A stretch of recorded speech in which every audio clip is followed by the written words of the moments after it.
Sini saya akan menjelaskan tentang pengantar teori bahasa dan otomata serta simbol, string, dan bahasa. Yang pertama adalah pengertian teori bahasa. Teori bahasa dan otomata adalah model atau gagasan dasar yang berhubungan dengan komputasi. Bahasa alami didefinisikan sebagai kumpulan kata-kata dan metode penggabungan kata-kata yang digunakan dan dimengerti suatu komunitas. Bahasa formal digunakan untuk berkomunikasi dengan komputer. Pengertian otomata. Teori bahasa membahas mengenai bahasa formal atau formal language. Salah satunya adalah untuk kepentingan perancangan compiler. Otomata adalah mesin abstrak yang dapat mengenali, menerima, atau membangkitkan sebuah kalimat dalam bahasa tertentu. Input pada mesin otomata dianggap sebagai bahasa yang harus dikenali oleh mesin. Mesin akan mengindikasikan apakah suatu bahasa dapat diterima atau tidak.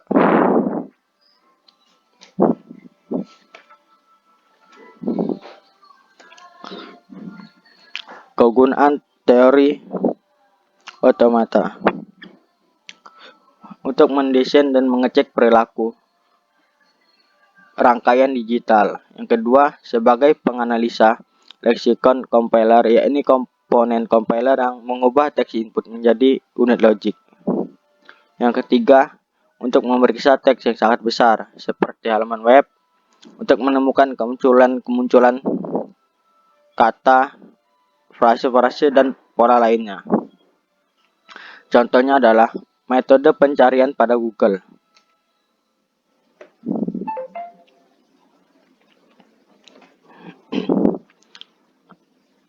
Selanjutnya adalah tingkatan bahasa pemrograman. Bahasa yang pertama adalah bahasa tingkat rendah. Contohnya adalah bahasa mesin. Bahasa tingkat rendah adalah sangat jauh berbeda dengan bahasa manusia. Yang kedua, bahasa tingkat menengah. Contohnya adalah bahasa assembly.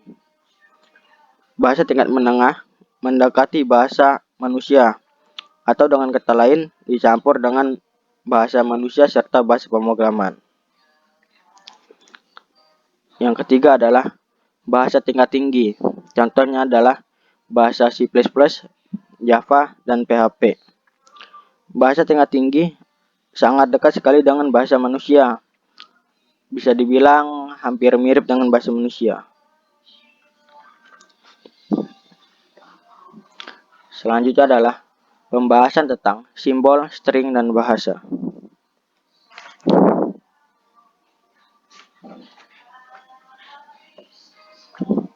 Yang pertama, pengertian. Pengertian simbol. Simbol adalah suatu entitas abstrak yang tidak didefinisikan secara formal.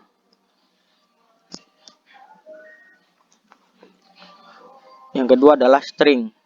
String atau kata atau untai merupakan suatu deretan berhingga dari simbol-simbol. String merupakan deretan yang terdiri dari simbol-simbol.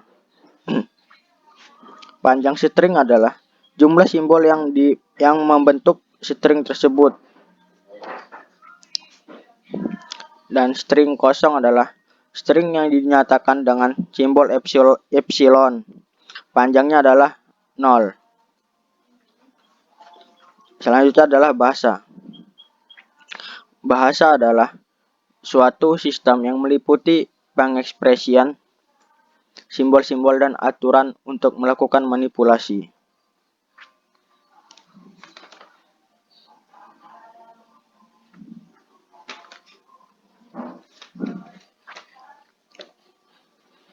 Selanjutnya adalah contoh simbol, string, dan bahasa. Contoh simbol adalah A,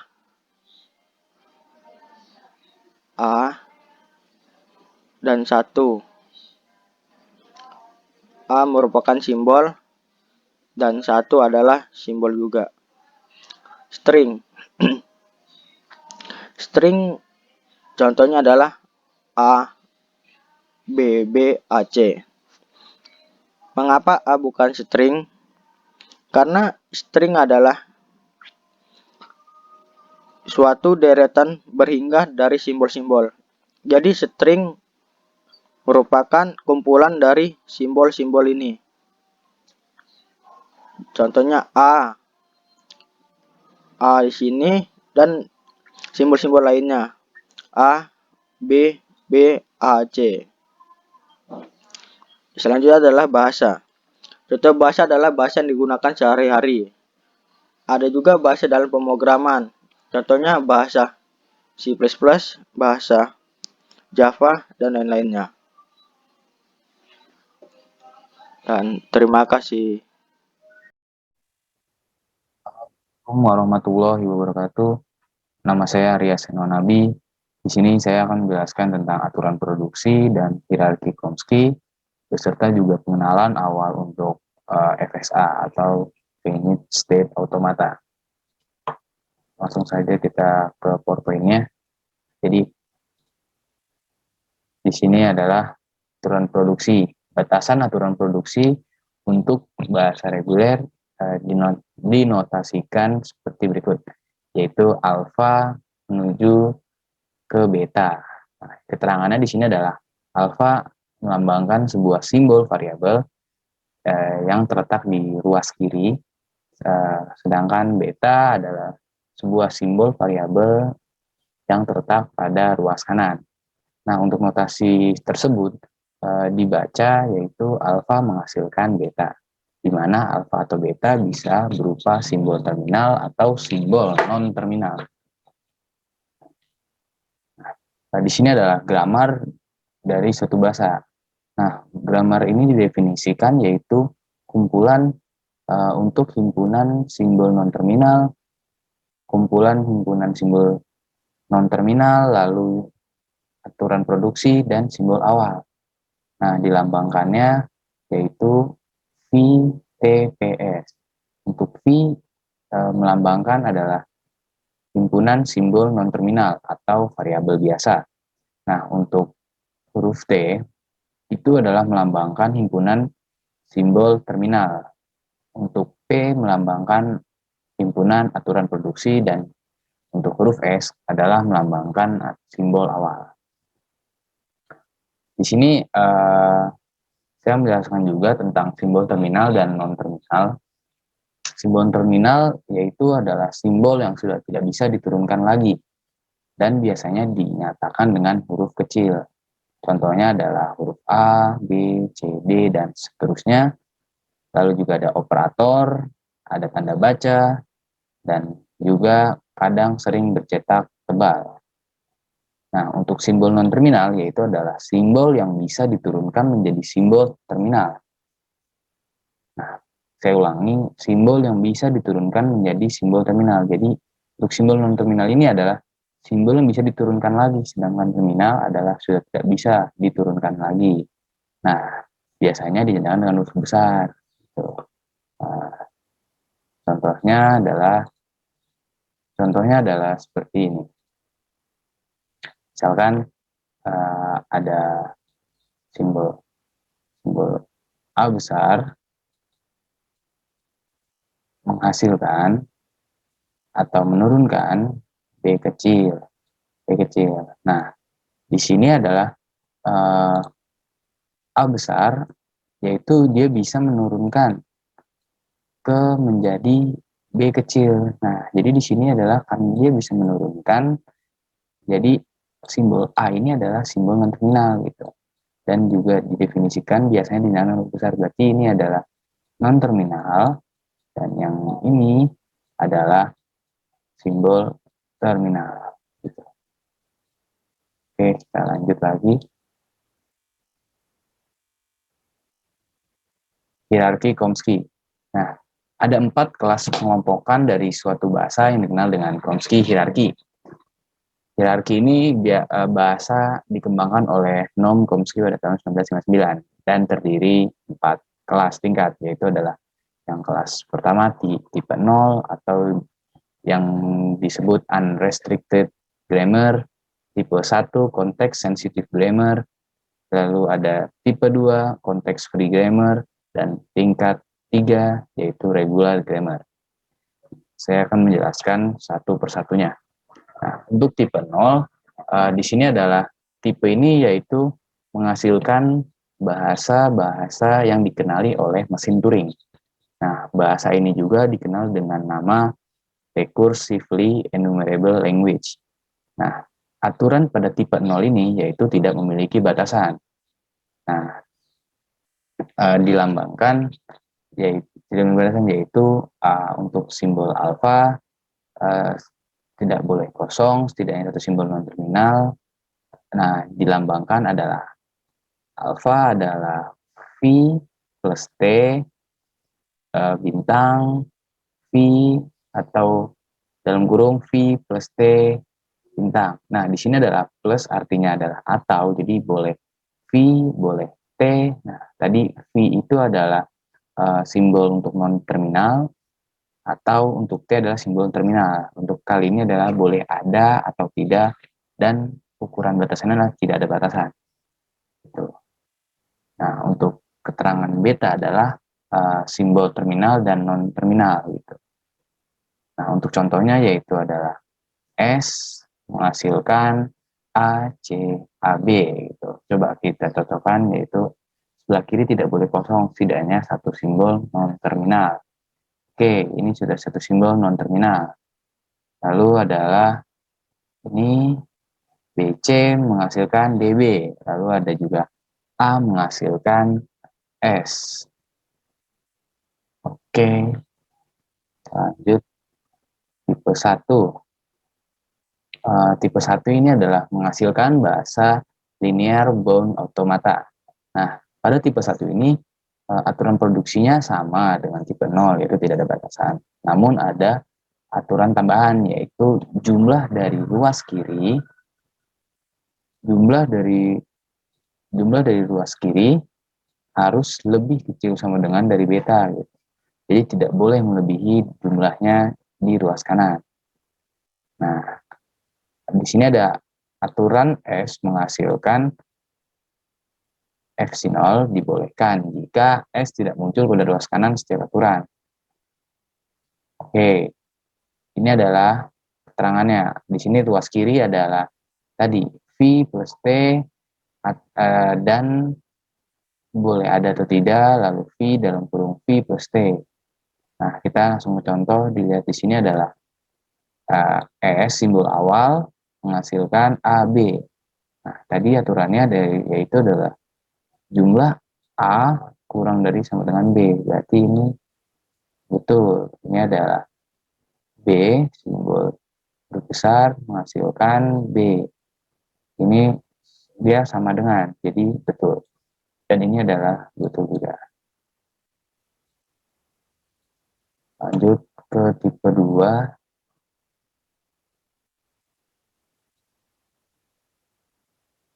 Nah, di tipe 2, di sini adalah pada tipe 2 menghasilkan bahasa yang dikenal dengan non-deterministic push-down automata.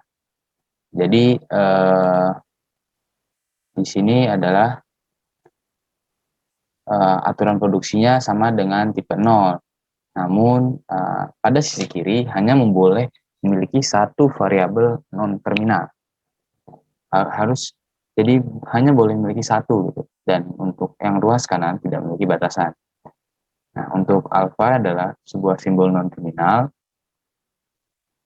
Untuk B adalah tidak ada batasan, artinya boleh simbol terminal dan juga non-terminal atau epsilon. Contohnya seperti ini. Jadi untuk yang ruas kiri jumlahnya pasti satu. Jadi ketika ada contoh sebuah bahasa reguler, jika sisi kirinya satu, itu adalah tipe kedua atau yang dikenal dengan non-deterministic push-down automata. Untuk tipe 3 yaitu aturan S menghasilkan epsilon dibolehkan jika S tidak muncul pada ruas kanan setiap aturan. Nah, pada tipe 3 ini menghasilkan bahasa yang dikenal finite state automata. Jadi var di sini rows kiri adalah sebuah simbol non-terminal dan beta adalah sebuah simbol terminal atau dengan variabel jika ada tetap pada posisi paling kanan. Atau kita lambangkan beta sama dengan T simbol terminal, lalu bintang artinya boleh ada dan tidak ada batasan, atau T dan V gitu. Jadi ada simbol terminal, ada non terminal juga atau variabel. Nah, jadi contohnya seperti ini. X, epsilon, lalu X menghasilkan A atau A, Y, ini adalah arti atau. Jadi yang sebelah kiri itu sebuah simbol non-terminal. Di sini saya akan menjelaskan tentang FSA atau Final State Automata. Jadi Finite State Automata adalah mesin abstrak berupa sistem model matematika dengan masukan dan keluaran diskrit yang dapat mengenali bahasa paling sederhana atau bahasa reguler dan dapat diimplementasikan secara nyata. Nah, contoh dari FSA yaitu elevator, text editor, analisa leksikal, protokol komunikasi jaringan, dan pengecek parity. Nah, di sini adalah sebuah FSA dibentuk dari lingkaran yang menyatakan state. Yang pertama, label pada lingkaran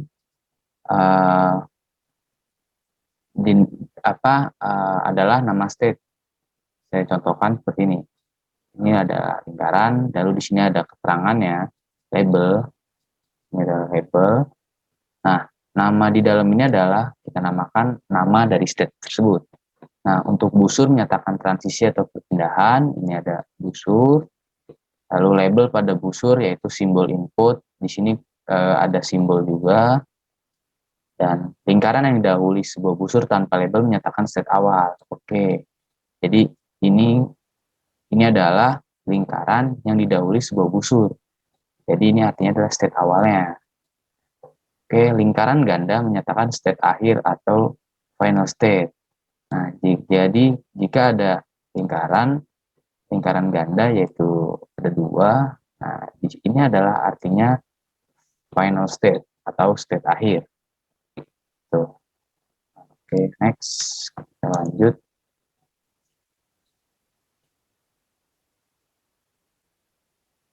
Oke, kita masuk ke yang menyimbolkannya. Jadi FSA ini dinyatakan oleh 5 tuple, yaitu adalah seperti ini, di mana Q adalah himpunan state atau kedudukannya, ini ada sigma, himpunan simbol input atau masukan atau abjad. Lalu ada delta, yaitu artinya fungsi transisi. Lalu ada S atau juga biasa dilambangkan Q0, yaitu artinya state awal atau kedudukan awal. Dan yang terakhir ada F adalah himpunan dari state akhir. Nah, kita masuk ke contoh soal. Nah, jadi ini adalah mesin automata pengecek parity ganjil. Jadi pada mesin ini sistem akan menerima jika jumlah bit 1 adalah ganjil. Oke, kita langsung penyelesaiannya, maka bisa kita tuliskan Q itu adalah tadi himpunan state-nya. Nah, di sini dalam mesin ini ada 2 state, yaitu adalah odd dan even. Lalu sigmanya di sini adalah 0 dan 1 karena inputannya hanya ada 0 dan 1. Lalu Q0 di sini adalah state awalnya. Kita lihat tadi yang menunjuk langkah state awal yaitu busur lingkaran yang didahului oleh sebuah busur. Nah, busurnya itu adalah yang ini. Jadi state awalnya adalah dari state event itu. Dan F adalah himpunan dari state akhir, yaitu yang lingkaran ganda, yaitu adalah ini odd gitu. Nah, oke. Nah, untuk deltanya yaitu inputannya. Jadi ketika kita delta kita even lalu 0, jadi sesuai dengan yang tadi, ketika sistem ini bit menerima ganjil, maka bit 1 akan ganjil gitu. Aduh. Nih, jadi ini delta event 0 event 1 dia ke out, lalu dia out ke 0, dia akan balik lagi ke out, lalu out 1, dia akan ke event. Nah, kita contohkan jika mesin ini bekerja. Kita beri peristiwa di mana mesin ini menerima input 1101. Nah, maka urutannya adalah pertama dari state awal ke sini, state awal, lalu event, dia menerima inputan 1. Bentar, saya hapus dulu. Oke. Pertama state awal, dia ke event, lalu menerima input 1, larinya 1 ke out, lari ke sini. Nah, dari out, dia menerima input 1 lagi, dia lari ke sini, lalu ke state event, dan menerima input 0, balik lagi ke event, benar, lalu menerima input 1, yaitu dia ke final state. Nah, jadi karena dia berakhir di final state out, maka input dari 1101 ini diterima oleh mesin gitu. Oke.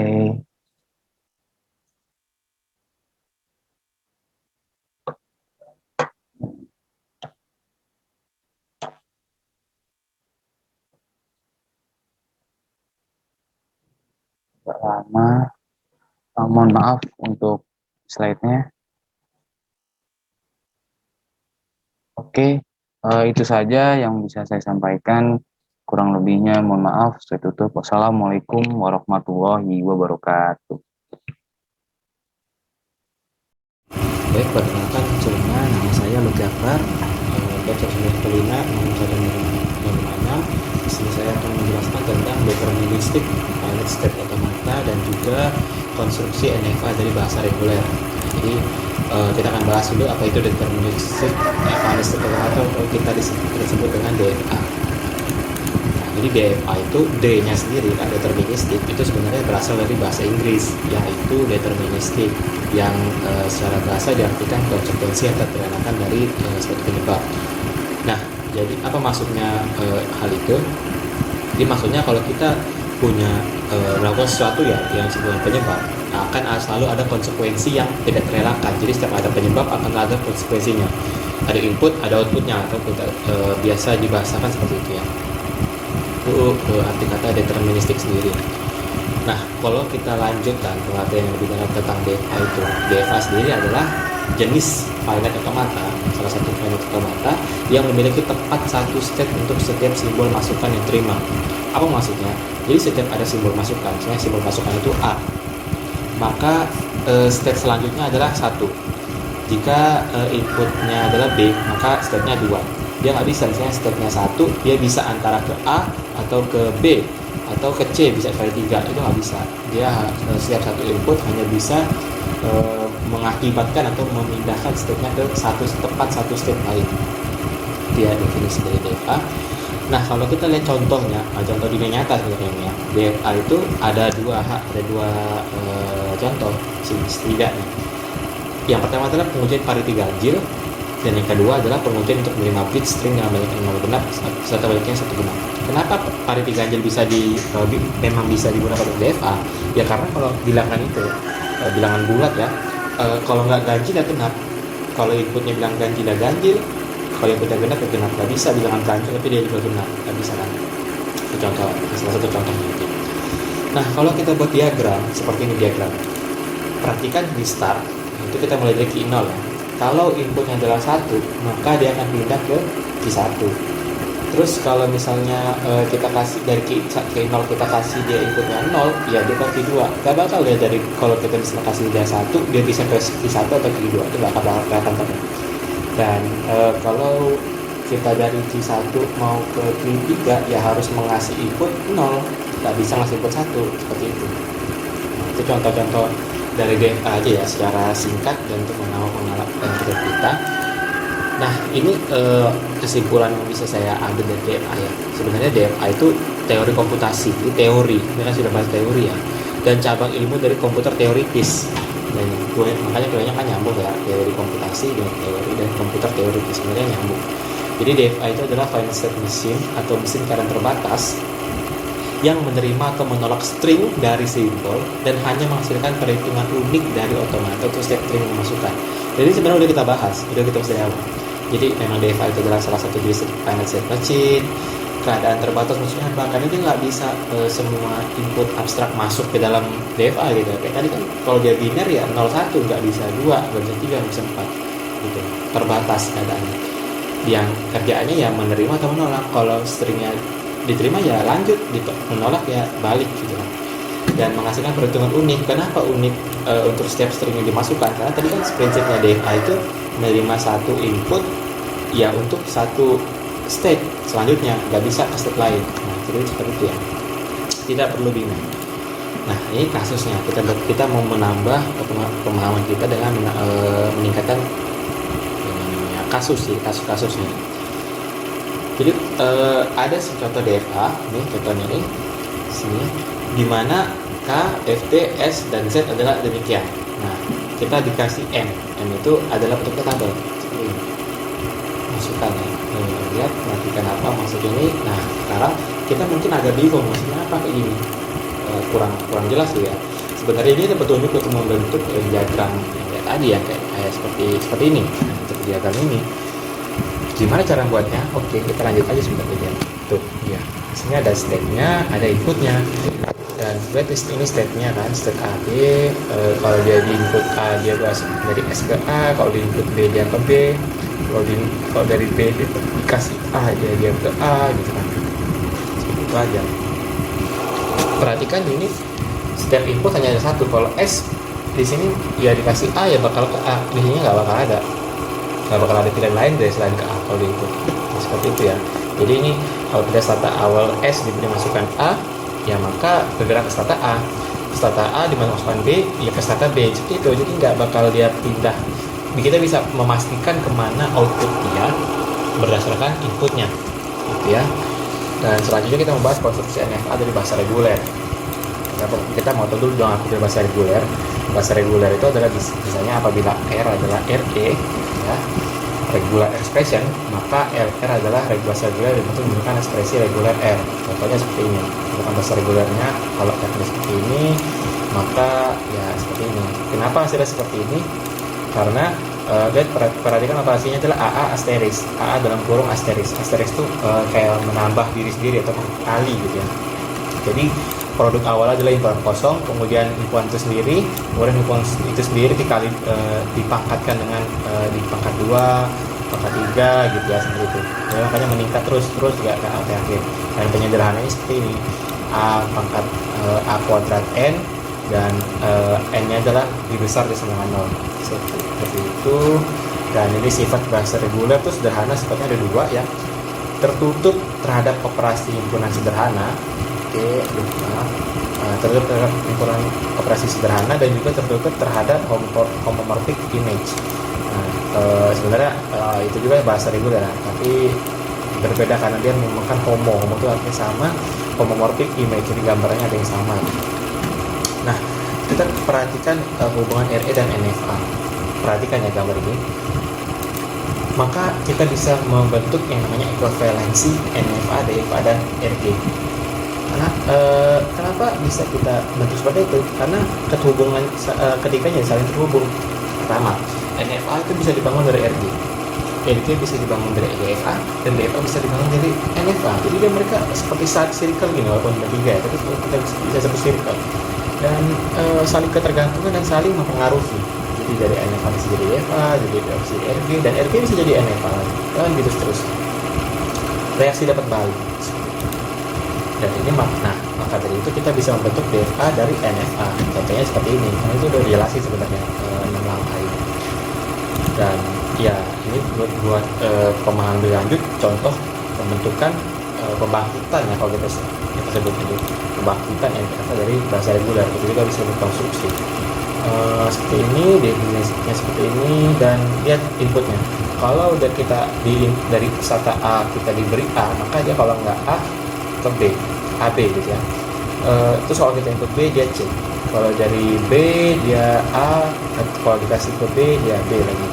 Dan kalau dia dan C dikasih A dia B, kalau dikasih B dia AB. Oke, seperti itu aja. Nah, saya rasa cukup demikian. Kurang lebihnya saya mohon maaf. Wabillahi taufiq wal hidayah. Wassalamualaikum warahmatullahi wabarakatuh.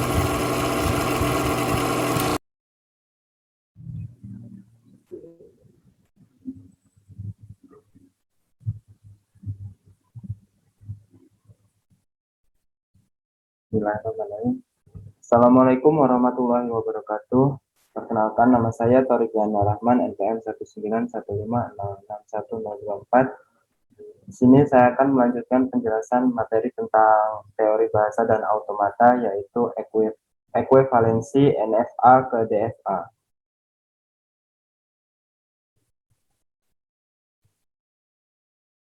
Jadi, dari sebuah mesin non-deterministik finite automata dapat dibuat mesin deterministik finite automatanya yang ekuivalen. Ekuivalen di sini artinya menerima bahasa yang sama, meskipun yang satu adalah non-deterministik atau NFA dan yang satunya deterministik atau DFA. Namun keduanya menerima bahasa yang sama.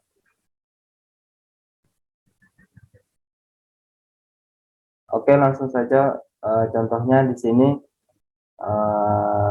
Ini adalah sebuah DFA yang buatlah DFA yang ekuivalen dengan NFA di bawah ini.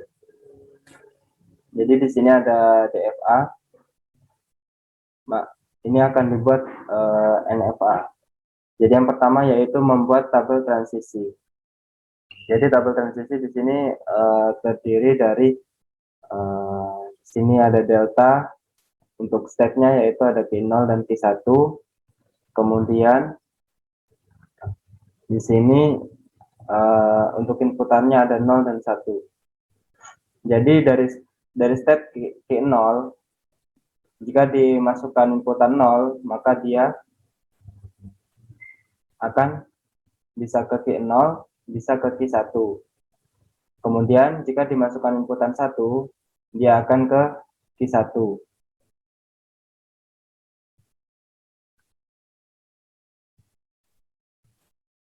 Oke, jadi di sini ada Q0 jika dimasukkan inputan 0, maka dia akan ke Q0, bisa juga ke Q1 di sini. Jadi inputannya ada 2. Kemudian jika dimasukkan inputan 1, maka dia akan ke Q1 atau ke final state. Kemudian dari Q1, jika dimasukkan inputan 0, maka dia akan tidak ada atau state kosong di sini. Di sini adalah lambang state kosong. Kemudian dari Q1 apabila dimasukkan inputan 1, maka dia akan bisa ke Q0 di sini dan bisa ke Q1, kembali ke dirinya sendiri. Oke, setelah membuat tabel, kemudian membuat tuple. Tuple di sini agar lebih detail. Jadi di sini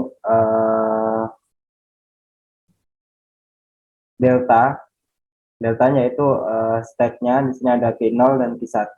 Kemudian di sini sigmanya itu inputannya ada 0 dan 1.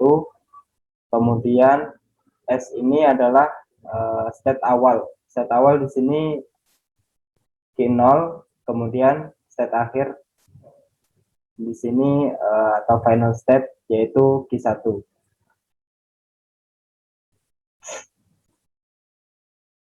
Oke.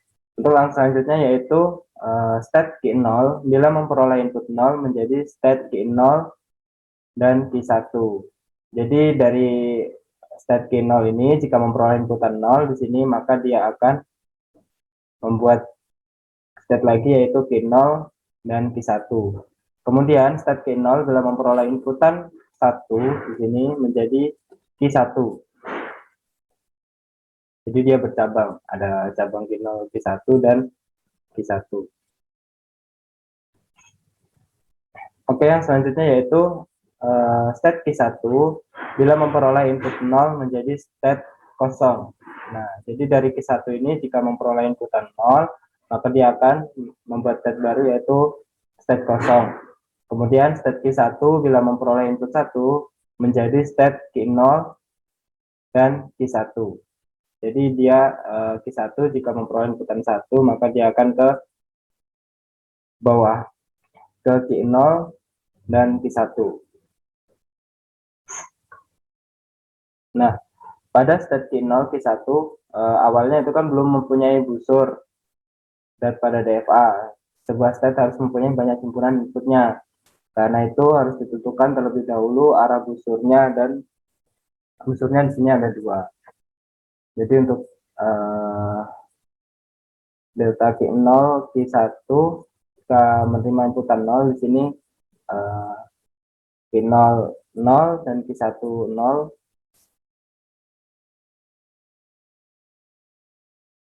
Jadi di sini maka 0 jika menerima inputan 0 tadi kan state-nya state kosong. Nah, di sini Q0 dan Q1 turun ke bawah. Jadi di sini arah busurnya akan ke Q0 dan Q1. Begitupun dengan apabila menerima inputan 1. Di sini jika menerima inputan 1 maka dia akan ke Q1 atau ke final state-nya. Q0 dan Q1-nya tetap. Jadi arah busurnya sama. Arah busur pada state Q0 dan Q1 di sini mengarah ke state itu sendiri.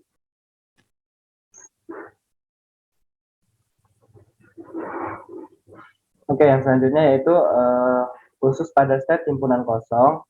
Himpunan kosong itu hanya menerima inputan dari state-nya sendiri. Jadi busur pada himpunan kosong mengarah ke state himpunan kosong. Oke, jadi nanti untuk DFA-nya seperti ini. Untuk bentuk akhir dari DFA-nya.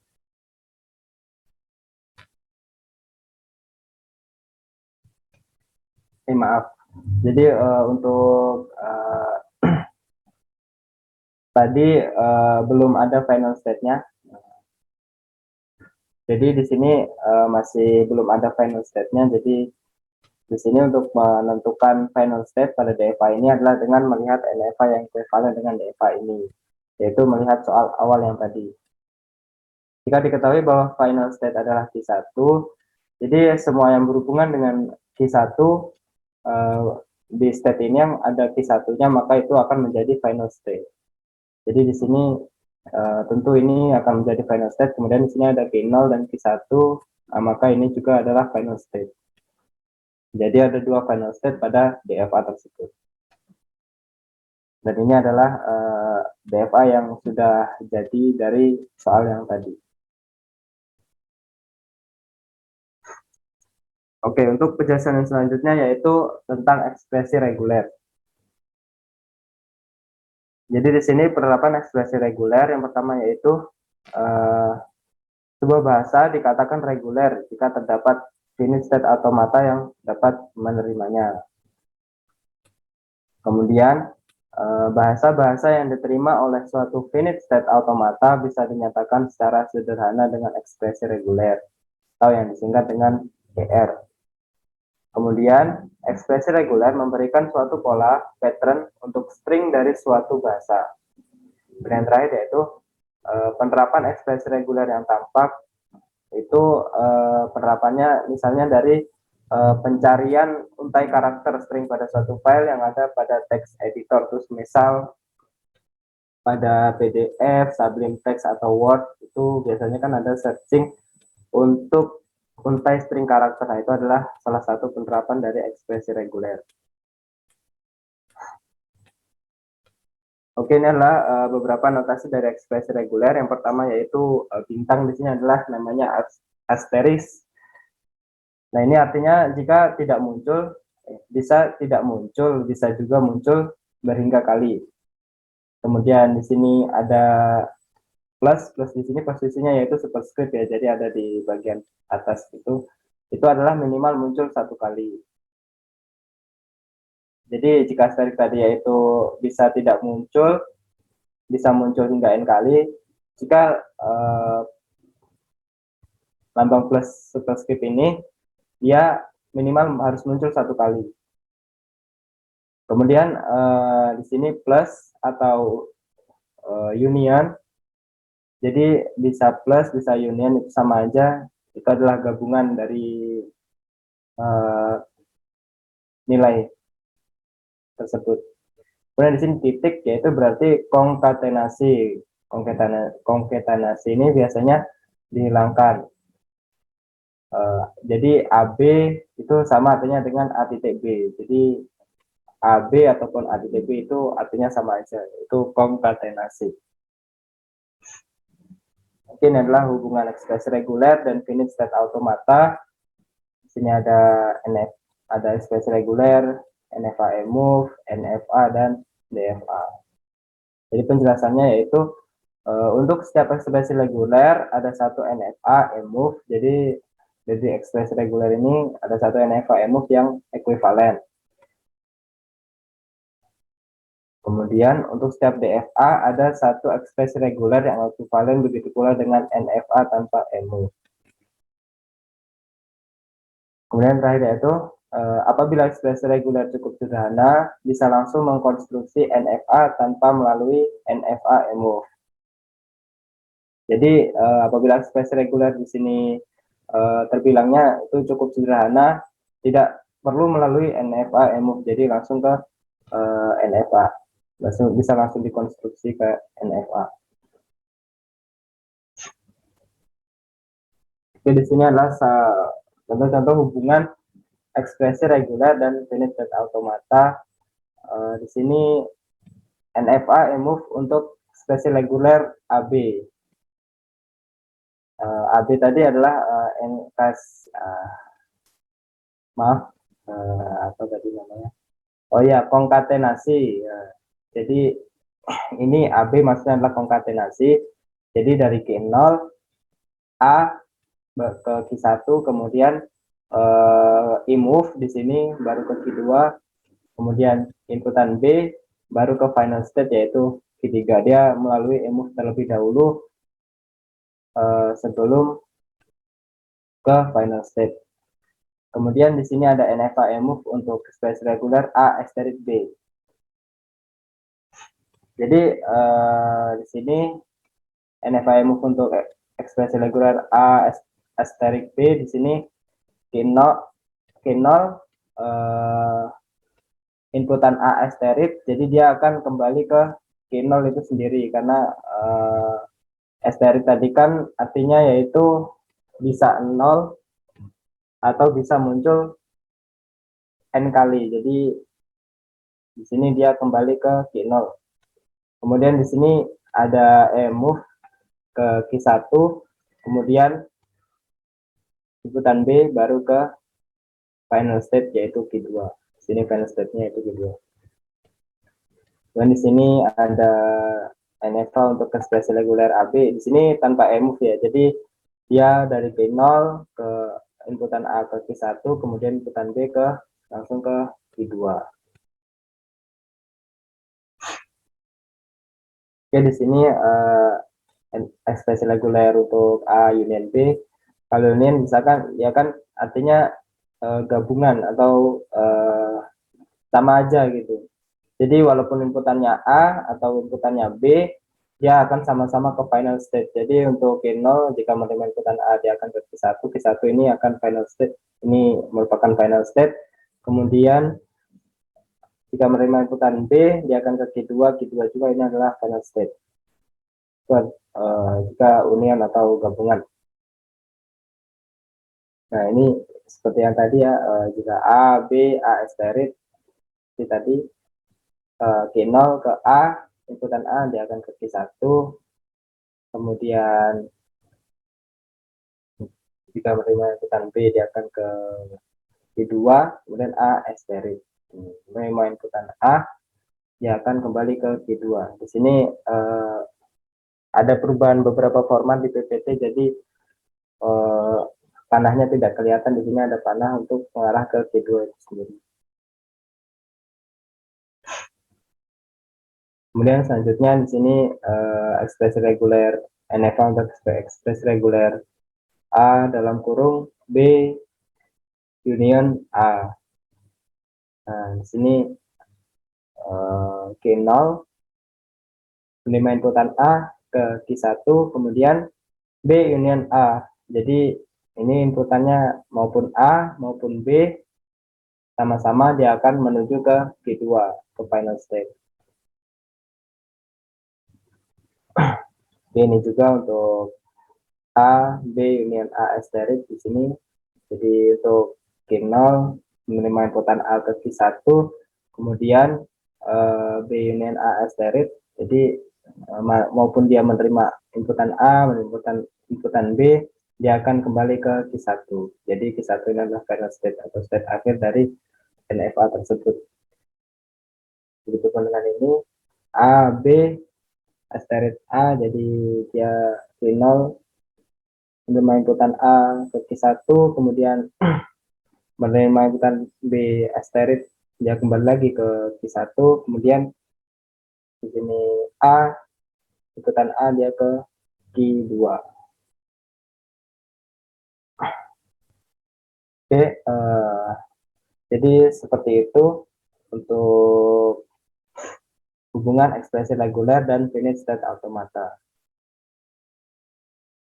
Jadi mungkin cukup sekian presentasi yang bisa saya sampaikan. Kurang lebihnya saya mohon maaf.